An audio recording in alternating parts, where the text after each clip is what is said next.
Високите температури и портокаловата фаза, која трае веќе втора недела, причина за зголемен број прегледи на Универзитетската клиника за кардиологија.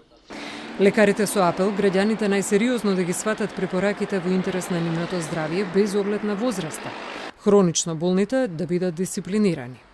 Загрижувачки е фактот дека посебно младите луѓе како да не се свесни за последиците, па најмладиот пациент на кардиологија има 17 години. Зголемен е бројот на прегледи, аналогно на тоа кога има индикација на интервенција на нашата клиника, граѓаните не ги почитуваат мерките.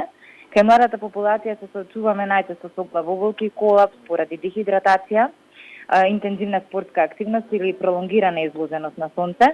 Кај повозрастните се среќаваме со акутно влошување на нивните хронични состојби, што се потенцира особено кај оние со срцеви хронични заболувања.